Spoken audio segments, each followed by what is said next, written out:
Friends, welcome to the TN bakers YouTube channel. SBI கிளர்க்குடைய மெயின்ஸுக்கான date அஃபிஷியலாக வந்திருக்கு. ஆல் டிக்கெட் டியூஸ்டே நாளையிலிருந்து சாட்டர்டேக்குள்ளே வந்துடும். சிங்கிள் ஷிஃப்ட் எக்ஸாம் நடக்கிறதா நான் கேள்விப்பட்டேன். அப்படி சிங்கிள் ஷிஃப்டாக எக்ஸாம் நடந்தால் நார்மலைசேஷன் பிரச்சனை நமக்கு இருக்காது.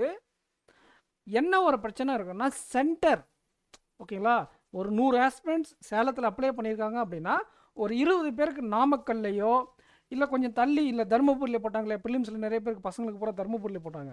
அந்த மாதிரி உங்களுக்கு பக்கத்தில் இருக்கக்கூடிய சென்டர்ஸுக்குள்ளே அலாட் பண்ணுவாங்க. அந்த மாதிரி தான் எல்லா இடத்துக்கும் அந்த இடத்துல சென்டர் அவைலபிளாக இருந்தால் போட்டுருவாங்க, இல்லைனா பக்கத்தில் இருக்கக்கூடிய சென்டருக்கு புஷ் பண்ணி விடுவாங்க. அதுக்கு தகுந்த மாதிரி நம்ம அரேஞ்ச்மெண்ட் பண்ணிக்கலாம். பட் சிங்கிள் ஷிஃப்டாக நடக்குதான் நான் கேள்விப்பட்டேன். ஒருவேளை 2 ஷிஃப்ட் நடந்தால் நம்ம கேட்ட இடத்துல நமக்கு சென்டர் அலாட் பண்ணிடுவாங்க. ஆனால் சிங்கிள் ஷிஃப்டாக நடக்கிறது எனக்கு கேட்டால் பெட்டர், நார்மலைசேஷன் பிரச்சனை இருக்காது. சரிங்களா? ஸோ நல்லா படிங்க. இன்னும் 10 நாள் எக்ஸ்ட்ரா நமக்கு டைம் இருக்குது, யூட்டிலைஸ் பண்ணிக்கோங்க. ஒரு வாரம் எக்ஸ்டெண்ட் பண்ணியிருக்காங்க. 15-16 தான் இதுக்கு முன்னாடி எக்ஸ்பெக்ட் பண்ணியிருந்தோம். ஒரு எஸ்பிஐ கிளர்க்கில் ரிசல்ட் வந்து கிட்டத்தட்ட ஒரு 20 நாள் பக்கம், ஒரு 15 நாளுக்கு மேலே டைம் இப்போ நம்ம கிடச்சிருக்கு ரிசல்ட்லேருந்து.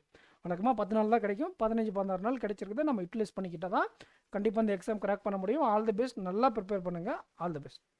சேனலை சப்ஸ்கிரைப் பண்ணாமல் தான் சப்ஸ்கிரைப் பண்ணிட்டு இந்த வீடியோக்கு லைக் பண்ணிட்டு உங்கள் ஃப்ரெண்ட்ஸுக்கு ஷேர் பண்ணுங்கள். தேங்க்யூ.